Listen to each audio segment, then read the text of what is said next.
Good afternoon, everyone. Today, I will critically analyze the sampling approaches used in three key studies on social media influence on consumer purchase intention.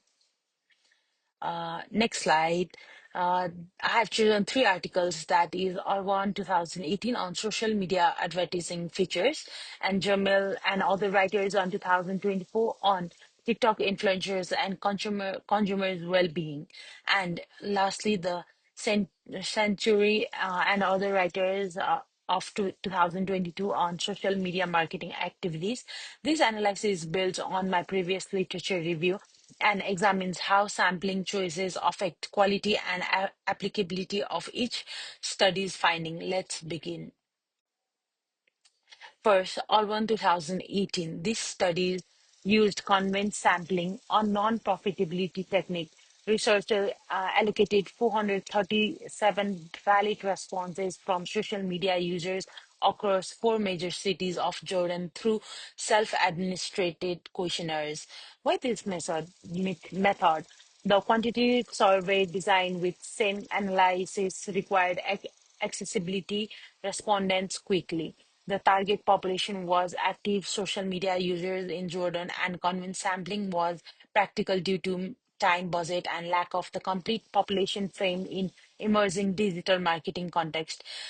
Critical evaluation. It was somewhat appropriate for an exploratory study in the significant regional setting. The relatively large sample supports relatively, and the sample matched the targeted of social media users. However, in it introduced selections basis participants were likely more urban, educated, and or motivated. This weakens generability. Beyond Jordan and raises risks on common method basis. Overall confidence is moderate with a notable basis risks typically on convincing the sampling. Next, there is Jamel and other writers of 2024. The researcher used volunteer and proportive sampling combined with random assignment to experimental condition non-profitability.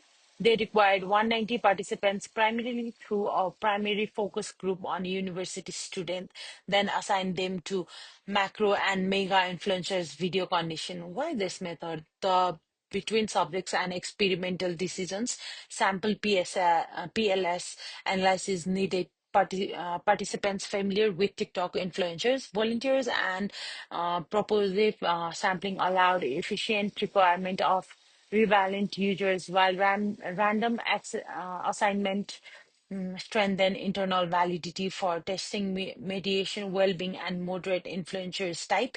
Critical evaluation. This approach was highly appropriate for the experimental objective enhancing casual inference within controlled condition. The sample of fit the TikTok audience, but the volunteer requirement tricks self-selection basis towards younger and more engaged users. Generability to the broader global TikTok users is limited due to the sample rise and potential student heavy compositions. Internal validity is strong, but external validity is more moderate. Bias risk is present but partially mitigated by randomization. Finally, there is Century and other writers of 2022. This study employed non-profitability sampling more likely to convince sampling. The gathering data for 152 respondents in Medan, Indonesia, customers who follow social media self-administrated questionnaires. Why this method? This simple correlations design using SPSS focused on localized emerging market, particle constraint, and the need for quick access to regional participants made the convinced sampling and more feasible choices. Critical evaluation. This suits the oriented localized objectives.